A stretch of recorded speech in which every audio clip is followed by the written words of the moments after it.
नमस्कार. सखी सह्याद्रीच्या आजच्या भागात मी पूनम आपल्या सगळ्यांचं मनपूर्वक स्वागत करते. सखी, आज 2 ऑक्टोबर गांधी जयंती आणि या गांधी जयंतीच्या आपल्या सर्व प्रेक्षकांना हार्दिक शुभेच्छा. खरं तर हे सणासुदीचे दिवस आहेत. सणासुदीच्या दिवसात भरपूर तेलकट तुपकट खा आणि चमचमीत जेवा असं आपण करतो. पण ह्या सगळ्यामध्ये खरं तर खूप वेळेला आपण काही नियम पाळले जातात, काही नियमांचं पालन करतो. रात्री 8च्या आधी जेवा, गोड कमी खा, रात्री 7 ते 8 निवांत शांत झोप घ्या. पण तरीही ह्या सगळ्या वर्तुळात आपल्याला निद्रानाश, डायबिटीज, रक्तदाब, ब्लड प्रेशर हे अशा अनेक वर्तुळात आपण अडकून गेलोय. कितीही काळजी घेतली, तणाव कमी केला तरीही हे रोग आणि आहार यांचा ताळमेळ कुठेतरी बिघडलाय. खरं तर आजारी पडा आणि डॉक्टरांकडे जा, याच्यापेक्षा आजारी न पडता आपलं आरोग्य सुदृढ कसं राखावं यावर काही उपाय केले तर. सखी, आपण ह्या नवीन भागाच्या शृंखलेमध्ये तुमच्या आमच्या जिव्हाळ्याचा असाच एक नवीन विषय तुमच्यासमोर घेऊन आलोय. आपण ह्या वेळेला बाल्यावस्था, युवकावस्था, प्रौढावस्था तसेच वृद्धापकाळ या सगळ्या टप्प्यांवर टप्प्याटप्प्याने जाणून घेणार आहोत. म्हणूनच आजचा आपला विषय आहे बालकांचा आहार आणि आरोग्य. बालकांची ही जी बदलती लाईफस्टाईल आहे त्याविषयी आपण जाणून घेणार आहोत. त्यामध्ये आहार आणि आरोग्य यांचा मेळ कसा साधावा हे आपण बघूया. आणि आज या नवीन विषयावर मार्गदर्शन करण्यासाठी आम्ही अशाच नवीन तज्ज्ञांना देखील आमंत्रण केलं आहे. आजचे आपले तज्ज्ञ आहेत डॉक्टर नितीन पाटणकर. नमस्कार डॉक्टर. नमस्कार. कार्यक्रमात तुमचं मनपूर्वक स्वागत. धन्यवाद. आणि सर्व प्रेक्षकांना गांधी जयंतीच्या आणि त्याच्याबरोबरीने आज लाल बहादूर शास्त्रींची जयंती असते, त्या दोघांच्याही जयंतीनिमित्त सर्वांना शुभेच्छा. आणि गांधीजी आणि शास्त्रीजी ही 2 व्यक्तिमत्व अशी होती, त्यांच्याबद्दल आपण त्यांच्या राजकीय जीवनाबद्दल बरंच ऐकतो, पण त्यांनी जी जीवनशैली अंगीकारलेली होती ती आपल्याकरता खरंच प्रेरणादायी आहे. आणि आहाराच्या संदर्भात म्हणाल किंवा इतर सगळ्या गोष्टींमध्ये जर का आपण त्यांचं 10% जरी त्यांचं जीवनशैली आपण फॉलो करू शकलो तर देश सुदृढ व्हायला वेळ लागणार नाही. अगदी खरं आहे डॉक्टर, अगदी खरं आहे. डॉक्टरांचा अगदी परिचय थोडक्यात करून द्यायचा म्हटला तर डॉक्टर नितीन पाटणकर हे MD आहेत. मधुमेह, स्थूलता आणि आहार या विषयात त्यांची खास आवड असून त्यात त्यांनी अध्ययन देखील केलेलं आहे. मुलुंडला विजडम क्लिनिक, फोर्टिस हॉस्पिटल तसेच ठाण्याला ज्युपिटर हॉस्पिटल इथे आपण त्यांना भेट देऊ शकता. नवीन अन्नौषधे बनवण्यात त्यांना रस आहे. तसंच या संदर्भात अनेक औषध कंपन्यांना मार्गदर्शन देखील ते करतात. आजच्या या विषयावर तसंच अनेक विषयांवर टप्प्याटप्प्याने आपण त्यांच्याकडून जाणून घेऊयात. आजच्या आपल्या कार्यक्रमाला सुरुवात करूया. आजचा आपला विषय आहे बालकांचा आहार आणि आरोग्य. आणि आज आपल्याला मार्गदर्शन करणार आहेत डॉक्टर नितीन पाटणकर. सर, खरं तर आजचा आपला विषय तुमच्या आमच्या प्रेक्षकांच्या सगळ्यांच्या जिव्हाळ्याचा आहे, आहार आणि आरोग्य, ज्याच्यावर आपलं खरं तर आयुष्याचं पूर्ण वर्तुळ एक उभारलेलं आहे. आजच्या आपल्या ह्या शृंखलेतला आजचा आपला भाग जो आहे की बालकांचा आहार आणि आरोग्य. खरं तर मुलांची ही लाईफस्टाईल जी आहे ती आता हल्ली बदलत चालली आहे. पण असं म्हणतात की बालकांचा आहार आणि आरोग्य ही फॅमिलीची नीड म्हणजे परिवाराची गरज यावर अवलंबून आहे. हा समतोल नक्की काय आहे हे काय आम्हाला विस्तृतपणे समजावून सांगाल? तुम्ही हा जो फॅमिली हा शब्द याच्यात इन्क्लूड केला तो खरंच खूप आवश्यक आहे.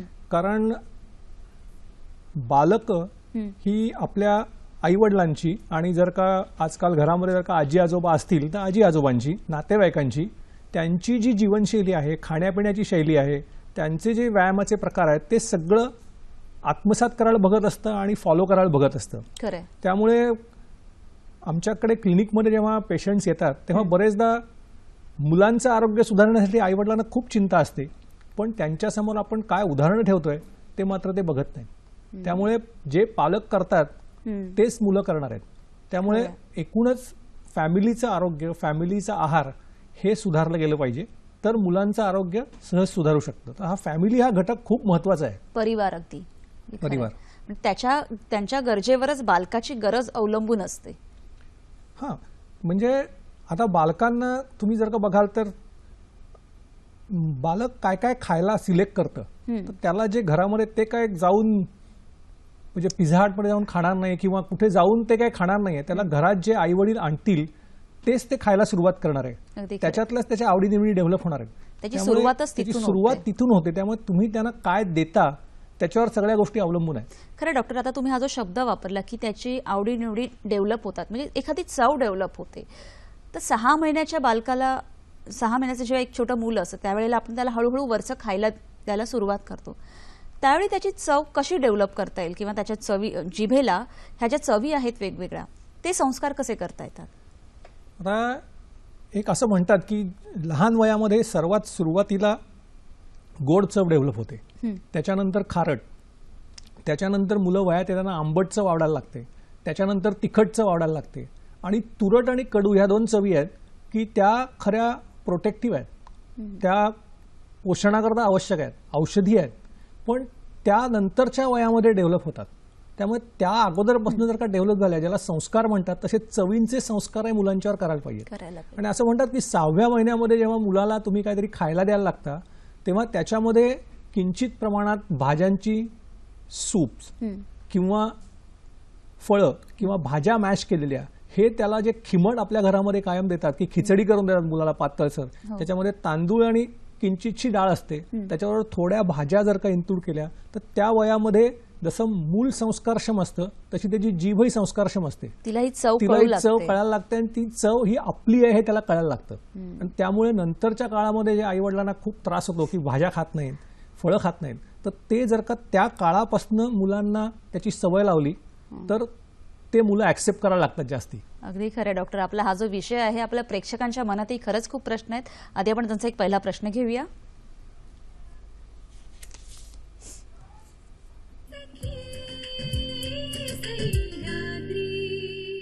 डॉक्टर, मला असा प्रश्न विचारायचा आहे की नवजात बालकाला आहार द्यायला कधी सुरुवात करायची?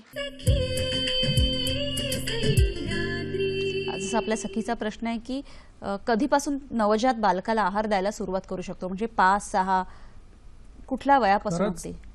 6 महिन्यापर्यंत आईचं दूध हाच मुलाचा उत्तम आहार असतो. पण साधारणपणाने 6व्या महिन्यापासून मुलाला टॉप फीडिंग किंवा वरचं इतर अन्न द्यायला सुरुवात करायला हरकत नसते, कारण तेव्हा त्याची म्हणजे पचनशक्ती डेव्हलप व्हायला सुरुवात होते. तेव्हा त्याला त्या वेळेला आहार द्यायला सुरुवात करायला हरकत नाही. पण तेव्हा त्याला असं म्हणतात की सुपाच्य पदार्थ, म्हणजे खूप पचवलेले पदार्थ अगोदरच, म्हणजे शिजवलेले पदार्थ त्याला द्यायला पाहिजेत. कच्चं अन्न किंवा फळं किंवा तीव्र चवीचे पदार्थ त्याला देऊ नयेत. आणि मग हळूहळू ते जसं मूल वर्षाचं होत जातं तोपर्यंत त्याला त्याच्या आहारामध्ये वाढ करत जाता येते. फळं शिजवलेलं अन्न याच्यासाठी त्याची पचनशक्ती जी आहे ती तेवढी डेव्हलप झालेली नसते, त्यामुळे नाही का?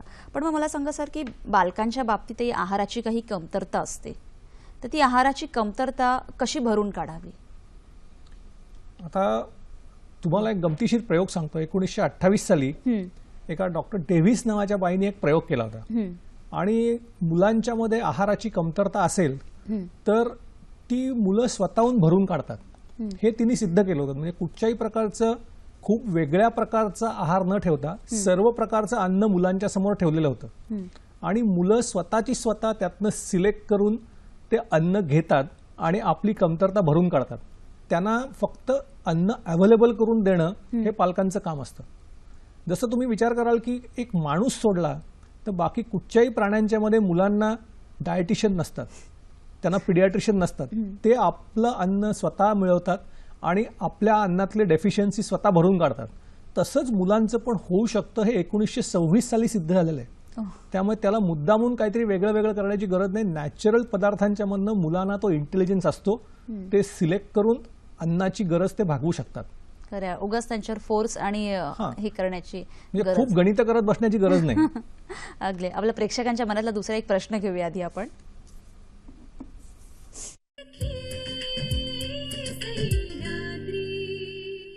पोरांना काय खायला द्यायचं? मला वाटतं हा खूपच असा एक कॉमन आणि प्रत्येकाच्या मनात हा प्रश्न असतो की काय खायला द्यायचं. तर आता पोरांना म्हटल्यानंतर म्हणजे की ती किती वर्षाचं मुलं आहे त्याच्याप्रमाणे त्याला बऱ्याचशा गोष्टी अवलंबून असतात. पण तुम्ही जर का भारतामध्ये बघाल की तुम्ही अगदी काश्मीरपासून कन्याकुमारीपर्यंत भारतातल्या एक ताट बघितलं तर त्याच्यामध्ये मुलांना किंवा मोठ्या माणसांना लागणारं पूर्णान्न तिथेच असतं. जर का अन्नाचे 6 घटक पडतात, एक तर तृणधान्य, कडधान्य, सामिष अन्न म्हणजे नॉनव्हेज फूड म्हणतात ते, दुग्धजन्य पदार्थ म्हणजे दुधाचे पदार्थ, फळं, भाज्या, आणि ते करण्यासाठी किंवा त्याच्यातलं त्याला चवी खुलवण्यासाठी लागणारं तेल, ह्या पदार्थापासून अन्न बनतं. आणि हे 6 घटक जर का पुरेशा प्रमाणात असतील आणि त्याला पाण्याची जोड असेल तर ते पूर्णान्न होतं. तुम्ही जर का बघाल की साऊथ टू नॉर्थ कुठेही हे पदार्थ असतातच. तुम्ही अगदी आपल्या महाराष्ट्रातलं जरी थाळी घेतलीत किंवा आपलं जेवण बघितलं तर भात असतो, भातावर डाळ असते, नंतर ताक दही असतं, एक उसळ असते, एक भाजी असते, याच्यामध्ये सगळं आलं. त्यामुळे मुद्दामून काही आपण फार मोठं त्याच्यातलं संशोधन करायची गरज नाही. पूर्वजांनी आपल्या जी थाळी तयार करून ठेवलेली आहे ना, ती सर्वच्या सर्व खाल्ली तरी पण आपल्याला पूर्णान्न मिळू शकतं. अगदी खरं. म्हणजे जे आपलं आपण हे अन्न हे पूर्ण ब्रह्मच असतं, ते जे ताटात आहे ते पूर्ण आपल्या शरीराला आवश्यक तेवढेच ते घटक सगळे त्याच्यामध्ये त्याच्यामध्ये. आहे. मध्ये खरंच. डॉक्टर, मला एक सांगा की लहान मूल रडलं तर त्याला लगेच खायला द्यायला पाहिजे का, किंवा एखादी समजूत असते की रडलं म्हणजेच त्याला भूक लागली, पण त्याचे अजूनही काही खरं म्हणजे ना, मुलाला आपण जसं मोठ्या माणसांना करतो की दिवसातनं 3 वेळा खायला पाहिजे म्हणतो, ब्रेकफास्ट, लंच, डिनर, तसं मुलांच्या बाबतीत पण एक दर 3 तासांनी खायला दिलेलं पुरतं. आणि मुलं मध्ये मध्ये जी रडतात तो एक त्यांचा एक प्रकारचा व्यायाम असतो. दरवेळेलाच काही भूक लागली म्हणून ते रडतात असं नाही. त्यांना सांगता येत नाही, त्यांना कुठे पोटामध्ये कॉलिक आलं, आता गॅसेस झाले तरी ती मुलं रडू शकतात, कंटाळा आला तरी रडू शकतात, त्या अटेन्शन वेधून घेण्यासाठी रडू शकतात. पण मी एक बरेचदा बघितलेलं आहे की सर्वात जास्ती मुलांना खाण्याची सवय ही पालक जेव्हा मुलांना नाटक सिनेमाला घेऊन जातात तेव्हा लागायला लागते. कारण नाटक सिनेमामध्ये मुलांनी रडून चालत नाही.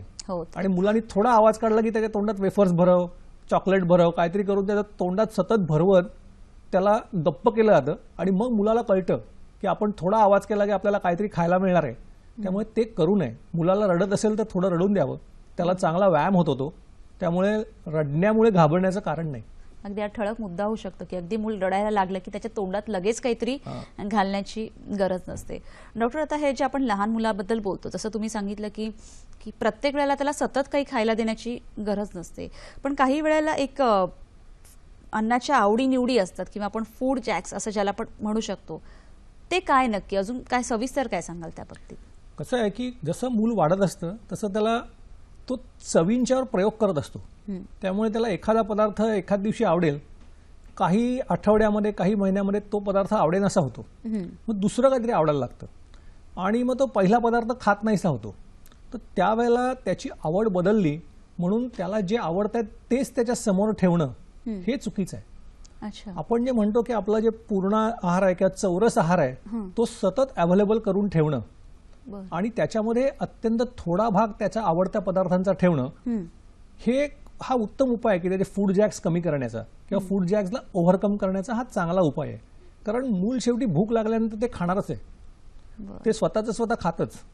आणि दुसरं एक कारण असतं बरेचदा मुलांनी न खाण्याचं किंवा आवडीनिवडी हे करण्याचं की ज्या जाहिराती बघतं मूल त्याच्यामध्ये मुलांना खूप कॅच केलं जातं आणि त्याच्यापासून मुलांना मग एक एक गोष्ट टीव्हीवर दिसली की ती आवडायला लागते.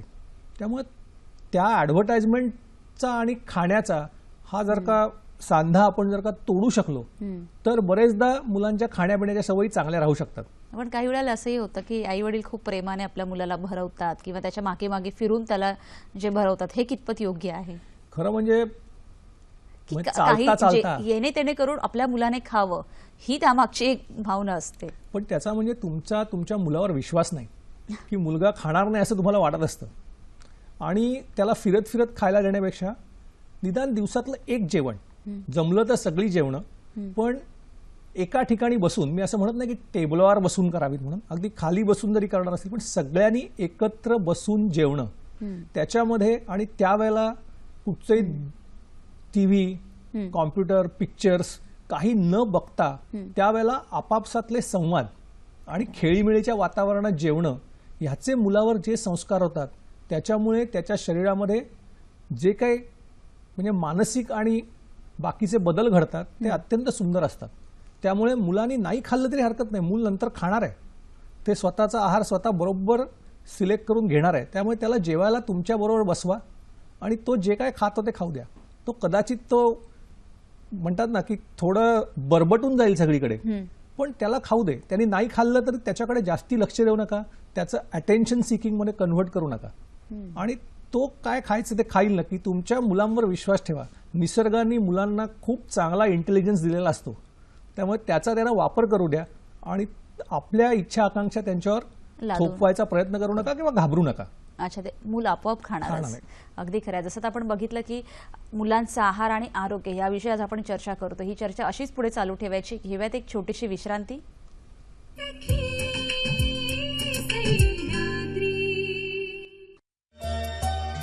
2 ऑक्टोबर सह्याद्री वाहिनीच्या वर्धापन दिनानिमित्त गुड वर्क आणि व्यवस्थापकीय संचालक राजेश चौहान यांच्यातर्फे हार्दिक शुभेच्छा.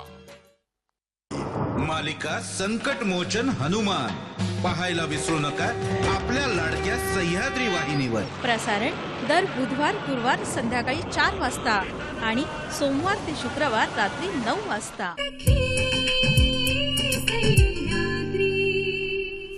विश्रांतीनंतर तुमचं पुन्हा एकदा स्वागत. आजचा आपला विषय आहे बालकांचा आहार आणि आरोग्य, आणि आज या विषयावर आपल्याला मार्गदर्शन करत आहेत डॉक्टर नितीन पाटणकर. डॉक्टर, विश्रांतीला जाण्यापूर्वी जसं तुम्ही सांगितलं की विनाकारण मुलांच्या मागे धावण्याची गरज नाही. आपला आहार ते बरोबर निवडतात, पण काही वेळेला जसं आपल्या इतर प्रेक्षकांच्या मनातल्याही त्या शंकाच आहेत, पण काही वेळेला असं होतं की एखादं मूल हट्टी असतं किंवा ते नाहीच खात. पालकांना एक भीती असते की काही वेळेला न खाल्ल्यामुळे त्याच्यामध्ये जे विटामिन्स किंवा काही शरीराला आवश्यक हे पूरक पाहिजे ते त्याला नाही मिळत नाही, मग त्याची वाढ खुंटली जाते, किंवा असा काही प्रकार होतो का? एकतर असं काही होत नाही. आणि जर का ते होणार असेल तर हल्ली पिडियाट्रिशियनकडे किंवा डॉक्टरांकडे ग्रोथ चार्ट्स असतात. त्या ग्रोथ चार्ट्सवर जर का तुम्ही मुलाची उंची आणि वजन हे जर का सतत प्लॉट करत राहिलात तर जेव्हा केव्हा ते वजन खाली यायला लागतं आणि उंची वाढायची थांबते, तेव्हा तुम्हाला लक्षात येतं. पण ते आहारामधल्या सवयीमुळे नसून काहीतरी त्या माणसाला, त्या मुलाला आजार झालेला असतो म्हणून झालेला असतं. त्याच्यावर तुमचे पिडियाट्रिशियन तुम्हाला चांगला उपाय सुचवू शकतात. पण बाकी मुलांच्या मध्ये नॅचरल वाढ होतेच. त्याला असं काही करण्याची गरज नाही. वयाप्रमाणे म्हणजे जसं मूल वाढत जातं 4-5 वर्ष किंवा जसं पुढे पुढे 6-7 वर्षात जे मूल वाढत जातं त्यावेळेला आपल्याला असं वाटतं की अरे कमीत कमी त्याचा एवढा आहार वाढला पाहिजे, आणि त्यावेळेला जो वाढत नाही त्यामुळेही पालक चिंताग्रस्त होतात. पालक खरे चिंताग्रस्त होतात. त्याचं कारण आजकाल गुटगुटीत बालक आणि म्हणजे ते जाडजूड असावं अशी पालकांची अपेक्षा असते. त्यामुळे कोणीही मुलगा किंवा मुलगी जर का शिडशिडीत असेल तर पालकांना त्याचं टेन्शन येतं. म्हणजे गंमत अशी आहे की मुलं एका वयाला शिडशिडीत असतात तेव्हा पालक त्यांना जाडा करायचा प्रयत्न करतात, आणि नंतर ती नको तितकी जाडी होतात तेव्हा त्यांना शिडशिडीत करण्याचा प्रयत्न करतात. आणि त्यावेळेला त्याला खाण्याची एक सवय लागलेली असते आणि त्यावेळेला मोडणं खूप कठीण जातं. एक्झॅक्टली. ते अनलर्निंग करण्यापेक्षा अगोदरच तो खात नाहीये. तर मी नेहमी पालकांना सांगतो की जर का मुलाला आजार होत नाही, मूल खेळताय व्यवस्थित आणि शाळेत जाताय, दंगामस्ती करताय आणि अभ्यासात फेल होत नाहीये ना, तेवढं जर का असेल तर मुलगा चांगला आहे. तुम्ही त्याची काही काळजी करू नका. त्याच्या खाण्याकडे पालकांनी कमी लक्ष दिलं तर जास्ती फायदा होतो. अगदी. आता हे जे मुलांच्या खाण्यावरून चाललंय सर, की बऱ्याच आता हे नर्सरीमध्ये वगैरे मुलं जातात, त्यांच्या टिफिनमध्ये काही वेळेला आता हे नवीन ही जी जीवनशैली आपली बदलत चालली किंवा वेळेची मर्यादा, धावपळ, त्यामुळे अगदी इन्स्टंट फूड असं टिफिनमध्ये दिलं जातं, त्याबद्दल काय सांगाल? किंवा काही ठिकाणी असंही आहे की काही शाळांमध्ये प्रत्येक वारी ठरवलेलं असतं की आज हेच घेऊन यायचं टिफिनमध्ये, भलेही ते मुलाला आवडो न आवडो. मला वाटतं एकाच वेळेला सगळ्यांच्या टिफिनमध्ये एक तोच पदार्थ दिसावा, असंही काही त्यामागे उद्देश असेल. हा खरा खूप चांगला उपक्रम आहे की टिफिनमध्ये मुलांच्यामध्ये फार तर त्या घरच्या आईच्या किंवा जी व्यक्ती स्वयंपाक बनवते तिच्या हाताला जी चव असेल तेवढीच बदलेल, पण पदार्थ तोच राहील. त्यामुळे मुलांना ते खायची सवय लागते. आणि असं दिसून आलेलं आहे की हॉस्टेलमध्ये जी मुलं राहतात किंवा रेसिडेन्शियल स्कूलमध्ये जी मुलं राहतात ती व्यवस्थित खातात. आणि आपण जे म्हणतो की मला वेळ नाही त्यामुळे मी मुलाला काही देऊ शकत नाही, तर मला वाटतं की इथेच त्याला जीवनशैली म्हणतात. की तुम्ही नक्की काय अचीव्ह करायला बघताय. आणि मुलांना शाळेमध्ये सतत वेफर्स देणं किंवा पिझ्झा देणं किंवा फ्रँकी देणं किंवा हे जे पदार्थ आहेत ते म्हणजे ह्याला कोंबडी आधी का अंडा आधी सारखं आहे. म्हणजे मुलगा मागतो म्हणून आई देते का आई देते म्हणून मुलाला सवय लागते. त्यामुळे हा खरोखर चांगला उपक्रम आहे की शाळेमध्ये नेहमी कुठच्या तरी म्हणजे आहार तज्ज्ञाची मदत घेऊन त्यांनी ते आखलेलं असतं आणि मग ते आणायला सांगतात. त्यामुळे तो खरोखरच चांगला उपक्रम आहे. आणि बऱ्याचशा शाळांमध्ये हल्ली चपाती भाजी कंपल्सरी म्हणजे अगदी आणि तेही खूप चांगले. काही वेळेला काय असतं की एखाद्या मुलाला खाण्याची ती सवय असते पण दुसऱ्या मुलाच्या टिफिनमध्ये बघून कुठेतरी त्याच्या मनातही एक भावना येते की नाही मलाही तेच खाल्लं पाहिजे किंवा काय, हेही त्यामागे होऊ शकतं. आणि म्हणजे असं बरेचदा बघितलेलं आहे की म्हणजे जेव्हा म्हणजे कोणी काही डब्यामध्ये आणत असतं तेव्हा एका घरच्या मुलांच्या मध्ये समजा त्यांनी बदाम काजू आणि पोळी भाजी असं दिलेलं आहे काहीतरी, आणि दुसऱ्या घरच्या मुलामधून किंवा त्या मुलाच्या मित्र किंवा मैत्रिणीच्या डब्यामध्ये बटाटे वडे आहेत, तर त्याला रोज बटाटे वडे सामोसे खाऊन त्याला कुठेतरी आकर्षण निर्माण होतं की आपण पोळी खावी. तर हे मूल बिचारं त्याला काजू देतं आणि त्याच्याकडनं अर्धा बटाटा वडा खायला लागतं. त्यामुळे तुम्ही जे मगाशी म्हणालात की ते अतिशय चांगला उपक्रम आहे की शाळेमध्ये सगळ्यांच्या डब्यामध्ये तेच पदार्थ मागवायचे किंवा पोळी भाजी स्टँडर्ड डाएट ठेवायचा. हे मुलांच्याकरता खूप चांगलं आहे, कारण एकमेकांचं बघून किंवा ग्रुपमध्ये मुलं गपचूप खातात. अगदी खरं. सर मगाशी जसं आपल्या सखीचा प्रश्न होता की मुलांना कोणत्या वयापासून, तर मुलांना 6व्या महिन्यापासून आपण बाहेरचा आहार सुरू करू शकतो नाही का. आपल्या प्रेक्षकांचा अजून एक प्रश्न घेऊयात, काय आहे तो?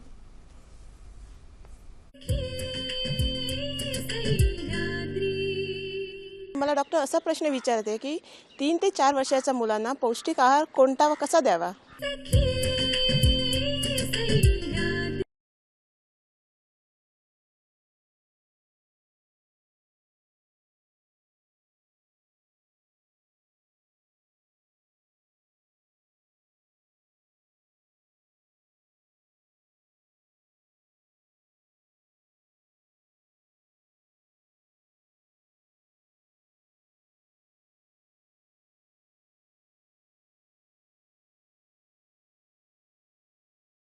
चरबीयुक्त पदार्थांचं प्रमाण जास्ती होतं, तर त्यामुळे तेव्हा पेढे, बर्फी किंवा ड्रायफ्रुट्स ह्याला पौष्टिकतेमध्ये गणलं जायचं. बरं. आज 40 वर्षानंतर अशी परिस्थिती आहे की तुम्हाला पौष्टिक याची व्याख्याच बदलायला पाहिजे. आज आपल्याला ज्याच्यामध्ये व्हिटॅमिन्स आणि मिनरल्स जास्ती आहेत आणि ज्याच्यामध्ये प्रथिनं जास्ती आहेत, हा आहार पौष्टिक आहार आहे. कारण आज बऱ्याच मुलांना कर्बोदकं म्हणजे कार्बोहायड्रेट्स आणि फॅट्स ही तशी मिळतात. तरी पण तुम्हाला जर का म्हणजे पौष्टिक आहार पाहिजे असेल तर भाज्या आणि फळं हा आजकालच्या दृष्टीने पौष्टिक आहार आहे. बरं. कारण भाज्या आणि फळं खाणाऱ्या मुलांच्या मध्ये डिप्रेशनचं प्रमाण खूप कमी राहतं. भाज्या आणि फळं म्हणजे असं नवीन संशोधन आलेलं आहे की जी माणसं मोठ्या प्रमाणात भाज्या आणि फळं खातात आणि कमी प्रमाणामध्ये चरबीचे पदार्थ आणि कार्बोहायड्रेट्स खातात त्यांच्यामध्ये डिप्रेशन येत नाही. आणि आजकाल आपण जे बघतोय की मुलांच्यामध्ये डिप्रेशन आलं, काही परीक्षेमध्ये यश मिळालं नाही म्हणून आत्महत्या झाल्या किंवा अशा ज्या बऱ्याचशा गोष्टी होत आहेत, त्याच्यामध्ये त्याची सुरुवात कुठेतरी या छोट्या डिप्रेशनपासून होते. आणि ते टाळण्यासाठी आजचा पौष्टिक आहार म्हणजे फळं आणि भाज्या आहेत. अगदी साधा आणि सोपा. आणि त्याच्या बरोबरीने आपल्याला प्रथिनं पाहिजेत. तर ज्यांच्याकडे नॉनव्हेज खातात त्यांच्याकडे म्हणजे एक अंड आहे, तर अंड्यामधला जो सफेद भाग असतो, एक योक सोडून जो अल्ब्युमिन असतं ते चांगलं प्रथिनाचा सोर्स आहे. चिकन असेल, फिश असेल, तो चांगला प्रथिनांचा सोर्स आहे. किंवा व्हेजिटेरियन डाएट्समध्ये जर का बघायचं असेल तर मोड आलेल्या कडधान्यांचे काही पदार्थ बनवले आपण. बरं. तर मोड आलेली कडधान्य वाळवून ती दळून पण करता येतात. अच्छा. किंवा मोड आलेल्या कडधान्यांच्या उसळी, हा चांगला एक उपाय होऊ शकतो. दूध हे उत्तम साधन आहे पौष्टिक आहार देण्याकरता. तसंच जर का तुम्ही बघितलात तर डाळी वापरून केलेले लाडू, डाळी वापरून केलेले वडे हे पण मुलांकरता पौष्टिक आहारामध्ये येऊ शकतात. आणि त्यात त्यांना वेगळेपणही देऊ शकतो. प्रत्येक वेळेला 30 पोळी भाजी किंवा असं काही देण्यापेक्षा हे जसं तुम्ही आता सांगितलं की डाळींचे वडे, त्यातून त्यांना एक नवीन असा पदार्थही त्यांच्या पोटात जाऊ शकतो. डॉक्टर, आता तुम्ही सांगितलं की खूप छान आपल्या सखीने जो प्रश्न विचारला की काय पौष्टिक आहार, तर अगदी साध्या आणि सोप्या भाषेत फळं आणि भाज्या. पण आता हल्ली मुलांना बरीच सप्लिमेंटरी फूड, पावडरी, हे जे काही देण्याची प्रथा सुरू झाली किंवा गरज होते, किंवा काही वेळेला डॉक्टरकडे गेलं की डॉक्टर आधी ते आपल्याला सप्लिमेंटरी फूड लिहून देतात, त्याविषयी तुम्ही काय सांगाल? कसं आहे माहिती आहे की तुम्ही जर काही सप्लिमेंटरी फूड पाहिलीत सगळी, तर मी प्रत्येक पालकाला विनंती करतो की तुम्ही जे काय घ्याल त्याच्यावरचं न्यूट्रिशनल लेबल वाचा. त्याच्यामध्ये 60 ते 70% साखर असते. त्यामुळे तुम्ही साखरेची किंमत आणि त्या न्यूट्रिशनल सप्लिमेंटची किंमत पाहिली तर तुमच्या लक्षात येईल आपण त्या साखरेकरता किती पैसे देतोय ते. बरं, तुम्ही जर का अन्न घटकांबद्दल म्हणाल तर दळलेले गहू, दळलेल्या डाळी ह्याच्यापासून जर का पूर्वी खिरी बनवायचे हो. तर ते बेसिकली शिजवणं आहे. ते तुम्हाला जर का गुळगुळीत तो पदार्थ जो असतो की जो स्प्रे ड्राईंग एक टेक्नॉलॉजी आहे की ज्याच्यामुळे तो खूप छान फाईन पावडर फॉर्ममध्ये तो विरघळू शकतो, तर तेच घरगुती प्रमाणामध्ये करण्याकरता तुम्ही वेगवेगळ्या प्रकारच्या खिरी या बनवू शकता आणि त्या मुलांना देऊ शकता. तर त्या तुम्हाला खूप स्वस्तामध्ये आणि चांगल्या प्रमाणामध्ये मिळू शकतात. तर त्याच्यामुळे ह्या सगळे टॉप फीड्स ज्याला म्हणतात ते द्यायची गरज नाही. पण आजकाल टीव्हीवरच्या ॲडव्हर्टाइजमेंट्समुळे सगळ्यांच्यावरच एवढे आपण भारावून गेलेलो आहोत, प्रभाव ते पडलाय प्रभाव असा. पडलेला आहे की त्याच्यामुळे ते नाही तर माझ्यात काहीतरी कमतरता आहे असं वाटायला लागतं. पूर्वी नाचणीची आंबील करून खायचे, त्याच्यामुळे आयर्न आहे, कॅल्शियम आहे आणि काही म्हणजे पचनाकरता लागणारी द्रव्य आहेत. हा अत्यंत उत्तम आहार होता. लोक आजकाल वेगवेगळ्या प्रकारचे फ्लेक्स खातात. हो. मुलांना अतिशय हेल्दी अन्न म्हणून सकाळी सिरियल दिलं जातं. सिरियल म्हणजे काय, शेवटी तृणधान्य आहेत. तर त्याला ती हलकी करण्याकरता पोहे हे सर्वात उत्तम सिरियल आहे. आणि पोह्यांच्या मध्ये जर का तुम्ही दडपे पोहेसारखे प्रकार केलेत की ज्याच्यामध्ये चावण्याची पण सवय लागते, त्याच्यामध्ये कांदा, टोमॅटो, कोथिंबीर घातली तर हे लहान मुलांपासून मोठ्या माणसांपर्यंत अत्यंत उत्तम हेल्दी ब्रेकफास्ट होऊ शकतो. कारण त्याच्यामध्ये परत आयर्न पण मिळू शकतं. अरे पण खूपच. आपण हे सोडून आपल्याला रेडीमेड आणि त्याची किंमत दाम दुप्पट काय म्हणजे दसपट जास्ती किंमत दिल्याशिवाय मोजावी आपल्याला लागते. आपण हेल्थ विकत घेतोय असं आपल्याला वाटत नाही. अगदी खरं आहे डॉक्टर. आपला पुढचा प्रश्न घेऊया आपण.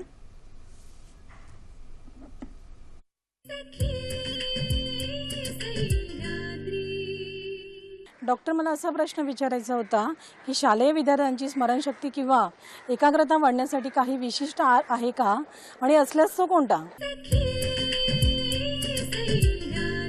जसं आपल्या एकेका सखीच्या मनातले प्रश्न येतात. आता आपण बघितलं की प्रश्न पौष्टिक आहार किंवा असे प्रश्न येतात.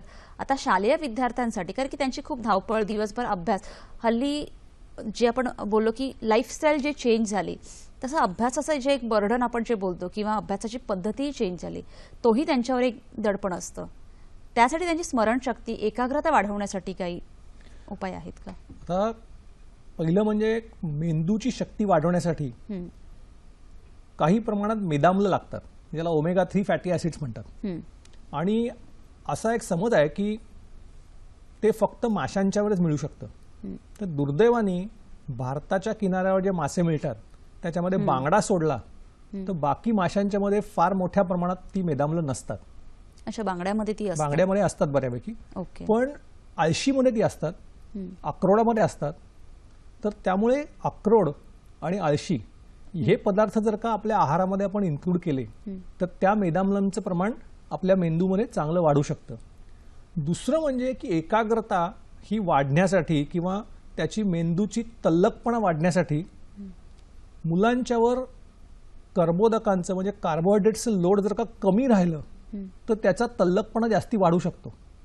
आपण जे म्हणतो ना की खूप गोड खाल्ल्यानंतर एक गुंगी येते, तर तो गुंगीसारखा प्रकार जर का सतत कार्बोहायड्रेट्स खात राहिला माणूस, ज्याला आपण जंक फूड का म्हणतो, की जे आतमध्ये जातं त्याचा जास्ती उपयोग होत नाही आणि साठून राहतं.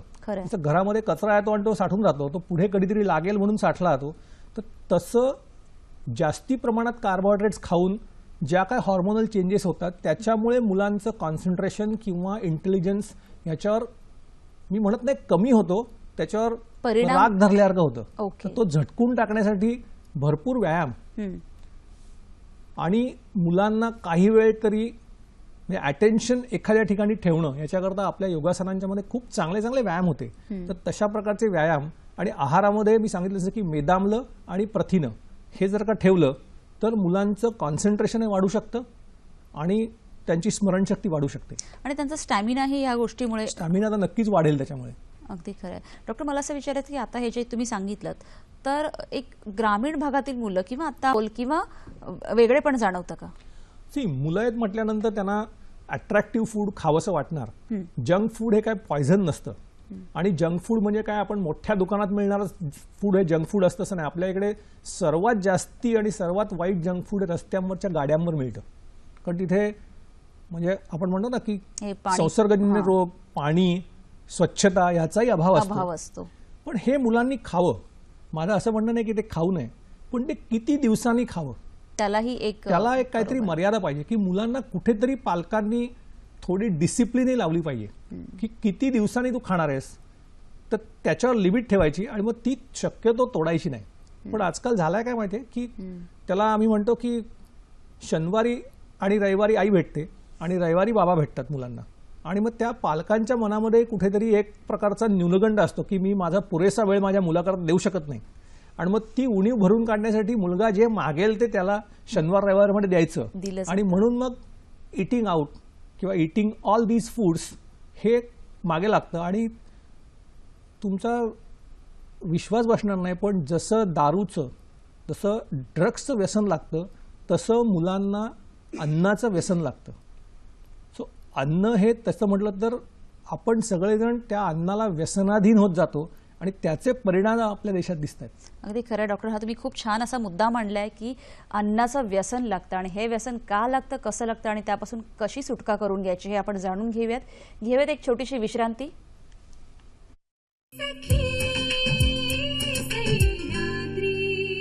सर्वांसाठी पंढरी, मुंबई आमची मुंबई.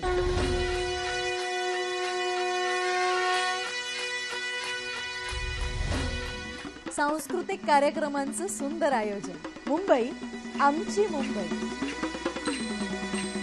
सण उत्सवांचं पारंपरिक नियोजन, मुंबई आमची मुंबई. प्रत्येकासाठी जीवाभावाची आमची मुंबई. मुंबई आमची मुंबई प्रसारण दर शनिवारी सकाळी 8 वाजता आणि पुन्हा प्रसारण दर रविवारी रात्री 8 वाजता.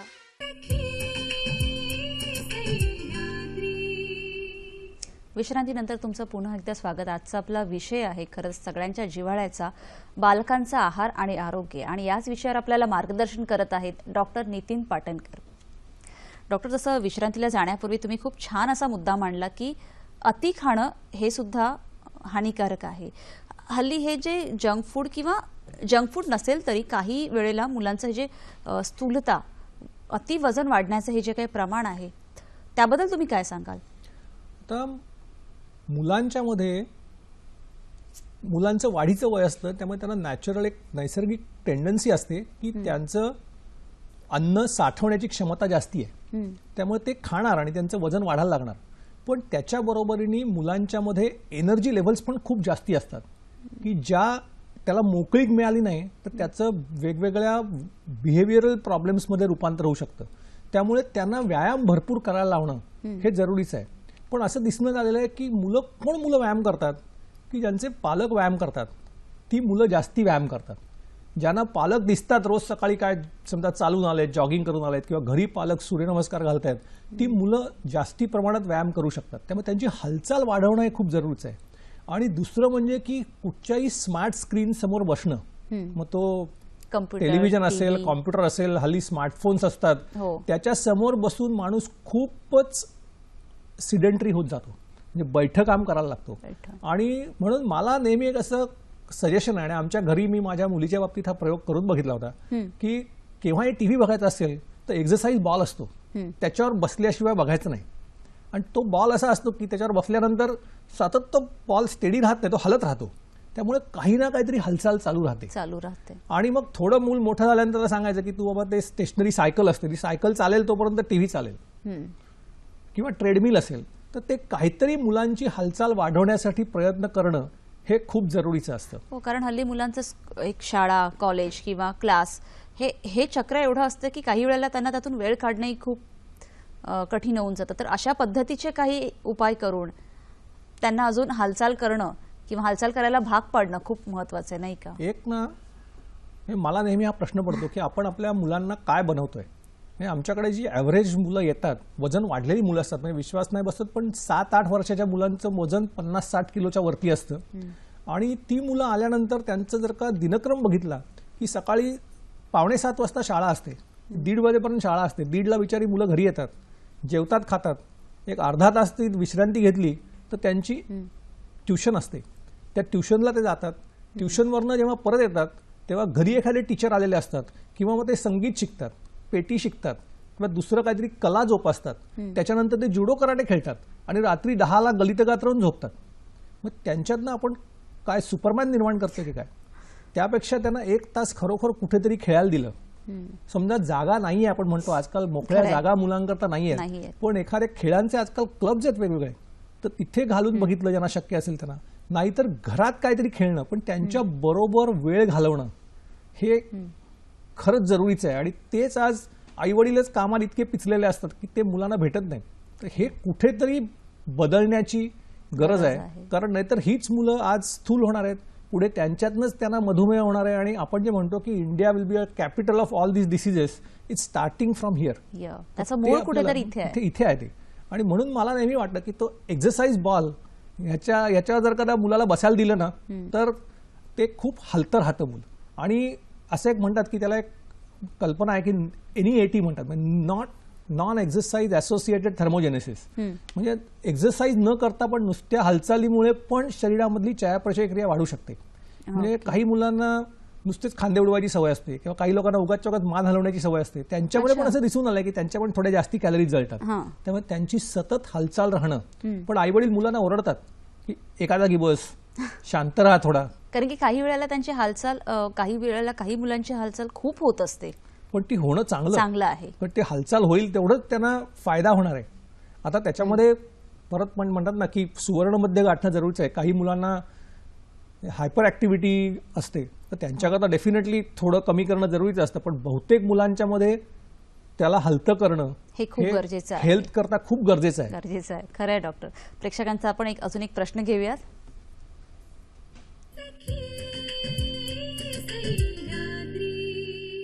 माझा एक प्रश्न असा आहे की आहारातून आरोग्य संवर्धन कसं करता येईल? खरं तर आपल्या मुलांच्याच बाबतीत की आहारातून आरोग्य संवर्धन कसं करता येईल. जसं तुम्ही खूप छान सांगितलं की प्रत्येक वेळेला त्याची काही ना काहीतरी हालचाल होऊन त्याला त्याच्या शरीराची काहीतरी हालचाल होणं गरजेचं आहे. तसंच या आहारातून अजून चांगल्या प्रकारे आरोग्य संवर्धन कसं करता येईल? तर याच्यामध्ये ना की म्हणजे आरोग्य म्हणजे काय की एकतर म्हणजे आरोग्याची जी व्याख्या आहे की रोग न होणं हा एक भाग झाला त्यातला. पण त्या मुलाचं जे काही नैसर्गिक पोटेन्शियल आहे ते अचीव करण्याकरता त्याला संपूर्ण साधन सामुग्री मिळत राहणं हे आरोग्याचं लक्षण आहे. आणि मग हे आरोग्य जर का साधायचं असेल तर आपल्याला त्याच्या दिवसभरामध्ये तो काय काय खातो. मगाशीच आपण बघितलं की 6 अन्न घटक आहेत, ते पुरेशा प्रमाणात पोटात जातात की नाही. त्याच्यामध्ये प्रथिनं किंवा त्याला प्रोटीन्स म्हणजे पहिल्यांदा येणारी ती गोष्ट आहे की ती प्रोटीन्सचं प्रमाण शरीरामध्ये राहतं की नाही. तर असं म्हणतात की साधारण 10 ते 15% या ओव्हरऑल आहारामधल्या ज्या काही कॅलरीज असतात त्या प्रथिनांच्या माध्यमातून जायला पाहिजेत. तर ते पहिली गोष्ट आहे, ती जायलाच पाहिजे. त्याच्यानंतरची जी गोष्ट आहे की ज्याच्यामध्ये फॅट्सचं प्रमाण हे 20% आसपास ते 30% आसपास असावं. आणि त्याच्यामध्ये पण तूप, हा माझा थोडा पर्सनल व्ह्यू आहे की इतर तेलांपेक्षा तूप हे जास्ती चांगलं. पण काही वेळेला बरीच मुलं ते तुपाचं स्मेल असेल किंवा काय ते तूप खायला मागत नाही. तर ते तुपाचं म्हणून तर म्हटलं की याच्याकरता एक ट्रिक आहे की तूप तयार करताना मुलांना तिथे ठेवू नका. कारण तो लोणी कढवताना जो वास असतो तो मुलांना आवडत नाही. काही वेळेला विकत आणलेल्या गोष्टीचंही. पण घरचं जे खमंग तूप असतं, बरेच त्याला नटी फ्लेवर म्हणतात, तो मुलांना नक्की आवडतो. आणि ते जर का तुम्ही पोळीला किंवा ब्रेडला किंवा भातावर जर का घालून दिलं तर त्याचा वास मुलांना नक्की आवडतो. पण तो जो एक अंबूस वास असतो तयार होतानाचा तो त्यांना आवडत नाही. पण तुपामुळे आतड्याचं फंक्शन चांगलं राहतं. तुपामुळे चरबी गोळा न होता माणसाच्या शरीरामध्ये ताकद मिळू शकते. आणि तुपाचे इतर अनेक फायदे आहेत. तर त्यामुळे ते देणं हे जरुरीचं आहे. त्याच्यानंतर येतात ती फळं. तर सीझनचं एक फळ तरी मुलांनी खाल्लं पाहिजे. तुम्हाला ती आवडती फळं आजकाल 12 महिने मिळतात, पण अशी पण फळं आहेत आपल्याकडे की सीझनल आहेत, ऋतूमध्ये येणारी आहेत. आणि अगदी त्यातलं छोटं उदाहरण सांगतो की मुलांना व्हिटॅमिन ए लागतं की दृष्टी चांगली राहावी आणि इम्युनिटी चांगली राहावी, म्हणजे रोगप्रतिकार शक्ती राहावी आणि इम्युनिटी राहावी. म्हणून रायवळ आंबा असतो, तो काय महाग नसतो, तो कुंपणावर होणारा आंबा म्हणतात. तो रायवळ आंबा जरी रोज एक खाल्ला 60 दिवस सीझन मध्ये, तरी पण वर्षभराचं व्हिटॅमिन ए जमा होऊ शकतं मुलांच्या मध्ये. अरे वा. वेगळं काही खायची गरज नाही. डॉक्टर साहेब, खूप छान छान याच्या टिप्स आहेत आणि आम्हाला अशा प्रत्येक ह्याच्यामध्ये तुमच्या टिप्स ऐकायच्याच आहेत. ह्याची सुरुवात जी आहे डॉक्टर, ती योग्य वयापासून, म्हणजे अगदी एक वर्षा 1.5 वर्षाचं मूल तेव्हापासून हे आपण करू शकतो नाही का? हो हो. ह्या बाबतीत तर म्हणजे त्याला जेवढ्या लवकर चालू करू तेवढं जास्ती चांगलं. एक इंग्लिशमध्ये एक छान म्हण आहे की म्हणजे स्टार्ट लो आणि गो स्लो. तसं ते ह्या बाबतीत पण आहे की जेवढ्या कमी वयात तुम्ही चालू कराल तेवढी सवय लागण्याची शक्यता जास्ती आहे. आणि त्याला तो आवडो न आवडो त्याला एक्सपोज करत राहणं हे खूप जरुरीचं आहे. त्याच्यासमोर ते सतत दाखवणं आणि ते लोकांनी खाणं, हो, म्हणजे बाकीच्यांनी ते खात राहणं हे जरुरीचं आहे. अगदी खरं. ते मुलांना त्यांच्या अंगवळणी पडायला लागतं. मग आता हे जे मुलांना वरचेवर कधी कधी हल्ली सर्दी खोकला ताप, सर्दी खोकला ताप हे तर असं अगदी 12ही महिने प्रत्येक घरामध्ये मुलाला काही ना काही चालूच असतं. मग त्याची रोगप्रतिकारक शक्ती वाढवण्यासाठी किंवा हे कमी करण्यासाठी काही टिप्स किंवा काही उपाय सांगाल? ओके. आता याच्यामध्ये रोगप्रतिकारक शक्ती वाढवण्यासाठी आपल्याकडे घरगुती उपाय खूप चांगले आहेत.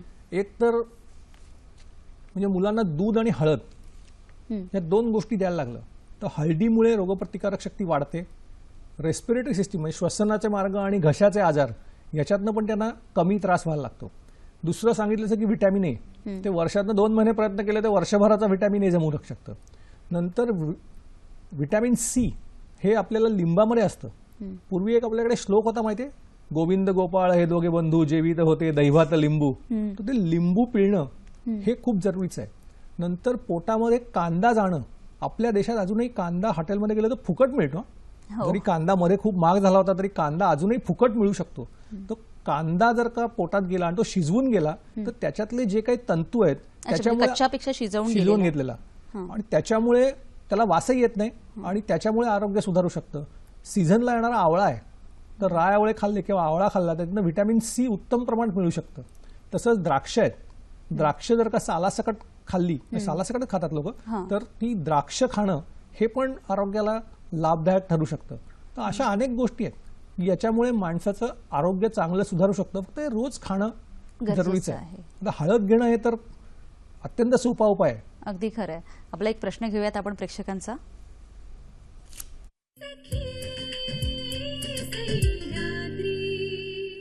डॉक्टर, मला असं प्रश्न विचारायचा आहे, जर मुलांना दुधाचे पदार्थ बनवून दिले तर दुधातले प्रोटीन्स कमी होतील का?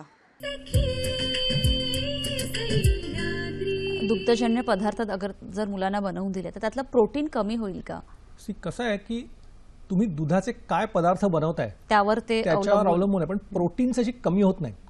पण होतं काय की तुम्ही दूध खूप उकळवलं आणि त्यातली साय काढलीत आणि मग ते दूध मुलांना दिलं तर त्यातलं प्रोटीन कमी होऊ शकतं. पण हल्ली आपल्याकडे तेच केलं जातं की दूध अगदी उकळेपर्यंत 5 ते 10 मिनिटं ते अगदी उकळत असतं आणि मग ते प्रॉपर तापलंय किंवा गरम झालंय असं आपण म्हणतो. म्हणजे ती पद्धत चुकीची आहे. खरं खूपच चुकीची आहे. कारण दूध आल्यानंतर ते दूध जर का जेव्हा लागेल तेव्हाच काढलं, जेवढं लागेल तेवढंच काढलं आणि ते साधारण 70-80 डिग्रीपर्यंत असं म्हणतात की ज्याला जस्ट वरती साय धरायला लागते तेव्हा ते बंद केलं तर ते निर्जंतुक होतं, ते सेफ होतं, पण त्यातली विटॅमिन्स मारली जात नाहीत. पण आपल्या इकडे पद्धत काय, दूध गॅसवर ठेवायचं आणि मग आपण टीव्ही बघायचा आणि मग दूध ते पूर्ण उकळून बाहेर गेलेलं असतं आणि त्याचा वास आला की मग आपण किचनमध्ये धावत जातो आणि दूध बंद करतो. तर ही जी साय तयार होते त्या साईमध्ये दुधातली प्रोटीन्स, कॅल्शियम आणि फॅट हे सगळं पकडलं जातं आणि खाली उरतं ते निसत्व पाणी. ही फॅट आपण जी काय काढून घेतो, सायटं काढून घेतो किंवा साय काढून घेतो, त्याचं तूप बनवतो आणि तूप बनवताना ती जी बेरी असते तिकडे तो कॅल्शियम आणि प्रोटीन्स जातात आणि फॅट परत राहते. मग तुम्ही खूप प्रयत्न करून खूप पैसे खर्च करून प्रोटीन्स, कॅल्शियम हे बाजूला काढता आणि ते कदाचित ते कचऱ्याच्या कुंडीत तरी टाकता किंवा त्या कामवाल्या बाईल तरी देता. तर त्याच्यापेक्षा दूध हे माफक उकळवून आणि ते जर का वापरलं तर ते अत्यंत पौष्टिक आहे. म्हणजे ऑलमोस्ट पूर्णान्न आहे. त्याच्यामध्ये लोहाचं प्रमाण नसतं पण बाकी पूर्णान्न आहे दूध हे द्यायला हरकत नाही. पण हल्ली आता जे ट्रेडमिल्क किंवा जे पॅक दुधाचे हे मिळतात तर तेही चांगलं आहे की आपल्या हे जे नॉर्मल बॅगमध्ये दूध मिळतं ते कुठल्याही प्रकारचं दूध आपण मुलांना देऊ शकतो? टेट्रा पॅक मधलं दूध पण चांगलं असतं, त्याला काहीच प्रॉब्लेम नाही. आणि दुसरं एक म्हणजे की समजा मुलांना दूध आवडतच नाहीये पण मला चीज आवडत आहे, ओके, तर ते चीज द्यायला पण हरकत नाही. फक्त ज्याला काही लोकांना ते खूप चीज खाल्लं तर युरिक ऍसिड वाढून अंग बिंग दुखायला लागतं, पण नाहीतर मग मुलांना 1 ते 2 स्लाइस चीज द्यायला हरकत नाही दिवसातनं. पण हे आपल्या इकडे लोकांना पटत नाही.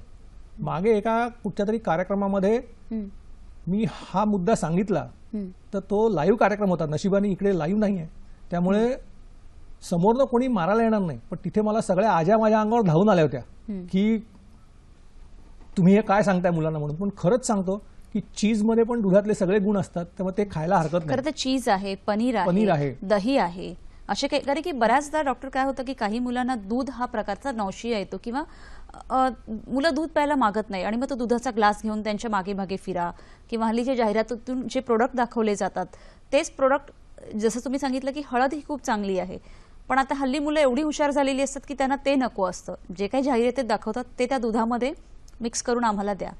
त्यावेळेला हे जे तुम्ही सांगितलं की चीज आहे, पनीर आहे, दह्याचे काही पदार्थ करून दिलेले असतात. लोकांना दही नुसतं देऊ नका, त्यांना योगर्ट म्हणून द्या की त्यांना आवडेल.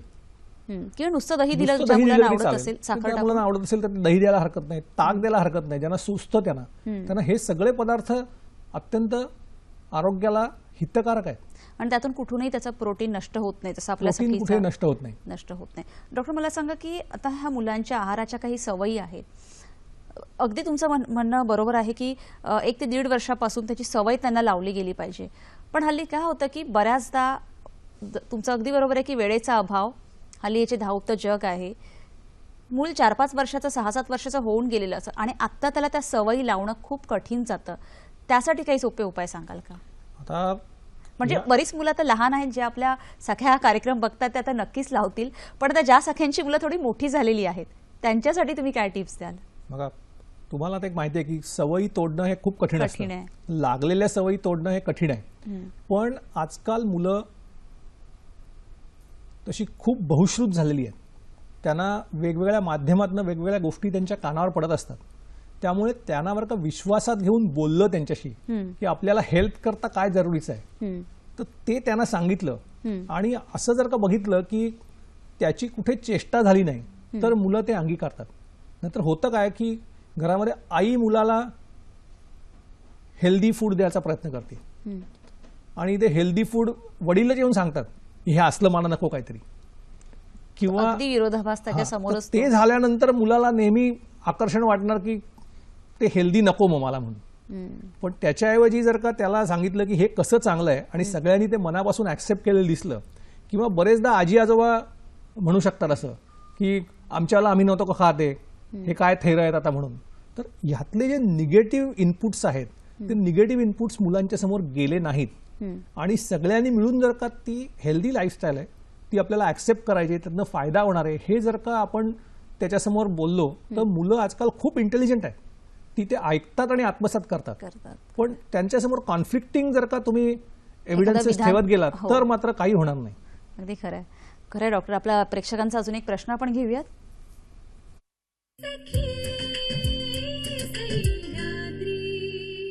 डॉक्टर, मला तुम्हाला असं विचारायचं होतं की बालकांच्या नाश्त्यामध्ये कोणत्या गोष्टींचा समावेश असावा? डॉक्टर, आपल्या सख्यांना जर तुम्ही अजून काही टिप्स सकाळच्या नाश्त्याच्या की कुठल्या कुठल्या गोष्टींचा समावेश असावा, अगदी साध्या आणि सोप्या अजून काही? तर एक म्हणजे जर का मुलांना आवडत असेल तर आठवड्यातनं 2 दिवस तरी दडपे पोहे द्यावे. त्याला फोडणी दिलेली चालेल मुलांकरता, पण दडपे पोहे की ज्याच्यामुळे चावण्याची सवय लागते. आणि असं सिद्ध झालेलं आहे की जेवढं माणूस चावेल तेवढे नुसते पाचकरसच पाझरतात असं नाही, तर इतरही अनेक हॉर्मोन्सच्या प्रमाणामध्ये सुधारणा होऊ शकते. त्यामुळे 2 दिवस दडपे पोहे द्यावेत, 2 दिवस आंबवलेले पदार्थ द्यावेत. म्हणजे आपल्याकडे इडली डोसा बनवायचा असेल पण आंबवलेल्या पदार्थांमुळे ते काही असं अजून त्रास असा काही नाही. इनफॅक्ट त्रास म्हणण्यापेक्षा त्याच्यामध्ये ज्याला प्रोबायोटिक्स म्हणतात की काय काय त्या भागामध्ये लागणारे जे काही जीवाणू असतात जे चांगले असतात, हेल्थी असतात, ते त्या आंबवलेल्या पदार्थांच्यातनं जाऊ शकतात. त्यामुळे ते करणं चांगलं. पण त्याच्याकरता पण माहिती तुम्ही तळलेत तर त्याचा उपयोग नाही. म्हणजे मेदूवडा बनवू नका, पण इडली डोसा बनवून द्यायला हरकत नाही, उत्तप्पा बनवून द्यायला हरकत नाही. नंतर 2 दिवस गहू आणि डाळ किंवा कसलेही पराठे की ज्याच्यामध्ये तुम्ही वेगवेगळ्या भाज्या मिक्स करून घालू शकता, हे 2 दिवस द्यायला हरकत नाही. आणि 1 दिवस मुलाच्या आवडीचा पदार्थ काही असेल, मग त्या दिवशी पोहे असतील, उपमा असेल किंवा त्याला अंड आवडतंय तर ऑमलेट बनवून दिलं तरी पण चालेल. कारण हल्ली तेच होतं की मुलांना अगदी मुलांच्या आवडीचं म्हटलं तर मॅगी, नूडल्स आणि म्हणजे हे जे काही जंक फूड टाईप किंवा जाहिरातीत दिसणारे पदार्थ असतात हे त्यांना अगदी लगेच आवडत असतात. पण म्हणून म्हटलं की हे ना हा कुठेतरी आपण सगळ्यांनी एकत्र येऊन याच्यामध्ये बदल करण्याची गरज आहे. की मुलांना बरेचदा पालक शिस्त लावायला त्यामध्ये शत्रू वाटतात, पण एखादा यंग काका असतो किंवा मावशी असते, ताई असते, दादा असतो की ते त्यांचं आयडॉल्स असतात आणि तो जर का ते दादा ते खात असेल तर मुलं पटकन खायला लागतात. त्यामुळे ह्या सगळ्या लोकांनी एकत्र बसून जर का काहीतरी प्लॅन केला तर नक्की मुलांच्या सवयीमध्ये बदल घडू शकतो. अगदी खरं, खूप छान असा डॉक्टरांनी मुद्दा सांगितला की अगदी आठवड्याभराचा एक मेन्यू तुम्ही आम्हाला सगळ्या सखींना सांगितला. डॉक्टर, मुलांमध्ये अजून लोहाचं प्रमाण समजा एखाद्या मुलामध्ये कमी असेल किंवा काय, ते वाढवण्यासाठी काय करता येईल? लोहाचं प्रमाण वाढवायचं असेल तर खास करून म्हणजे खजूर, डाळिंब, नाचणी आणि राजगिऱ्यामध्ये पण खूप छान प्रमाणात आयर्न आणि मिळू शकतं. तर हे जर का पोटामध्ये गेलं तर त्याचा जास्ती फायदा होतो. दुसरं म्हणजे जर का हा अगदी अत्यल्प प्रमाणात असेल पण पितळेच्या भांड्यात किंवा काही न करता आयर्नच्या भांड्यामध्ये जर का तुम्ही ऍटलिस्ट एक जेवण जरी कढईमधनं केलं, लोखंडाच्या कढईमधनं, ती दिसायला चांगली दिसत नाही, आजकाल लोकांना ते काळं आवडत नाही, पण कॉपर आणि हे सगळं, तर ते पळी जर का असेल तुमच्याकडे, लोखंडाची पळी असेल तर त्यातनं फोडणी देणं आणि एखादी तरी गोष्ट कढईमध्ये करणं, तर ह्या सगळ्या गोष्टी जर का इन्क्लूड केल्या तर मुलांच्या पोटात चांगल्या प्रमाणात आयर्न जाऊ शकतं. अगदी खरं, म्हणजे अगदी साधं आणि सोपं, ज्याच्यासाठी खूप काही पैसा खर्च करण्याची गरज नाही, अशा साध्या साध्या गोष्टीमधून आपण हे सगळं आरोग्य घेऊ शकतो. खरं डॉक्टर, आपला पुढचा प्रश्न घेऊया आपण आधी.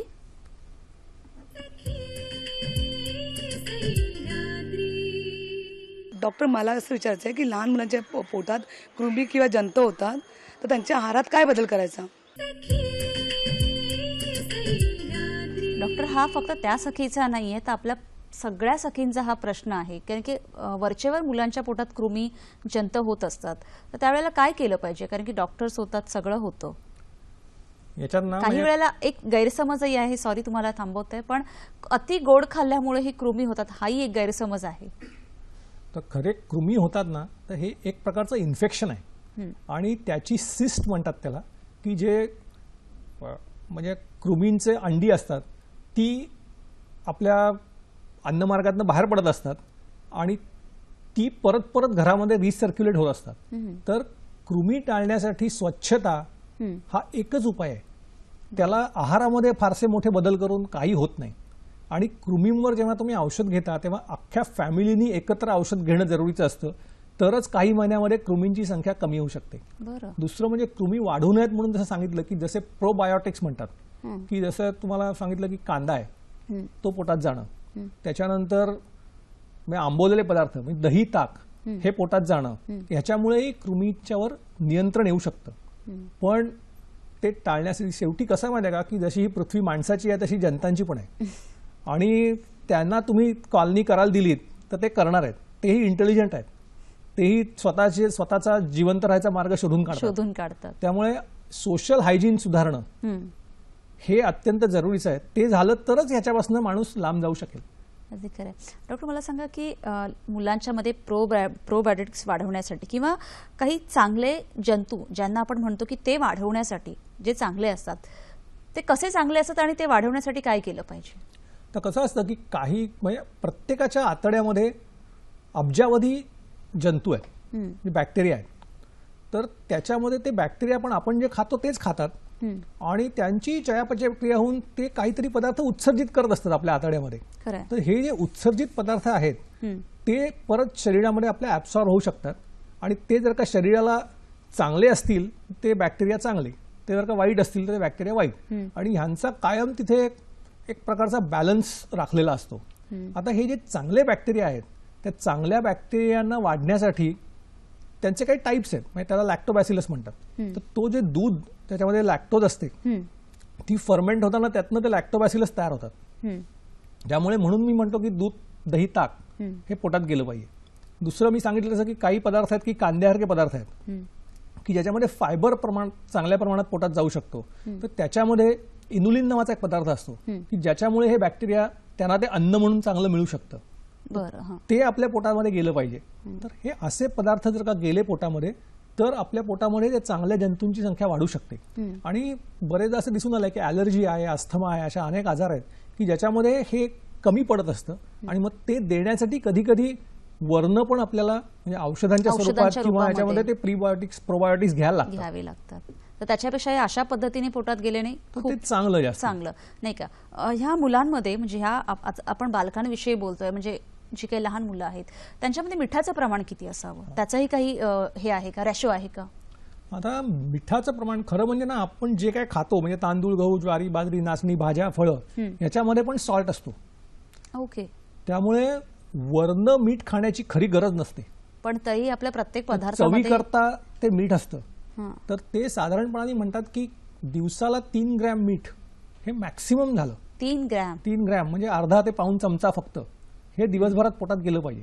आता लहान मुलांना जर का खूप स्वेटिंग होत असेल कारण त्यांना टेम्परेचर कंट्रोल नसतो चांगला, तर त्यांना थोडं मीठ जास्ती लागतं आणि ते एका वयाला खारट खाण्याची आवडच निर्माण होते. तर त्यावेळेला मीठ थोडं जास्ती लागतं.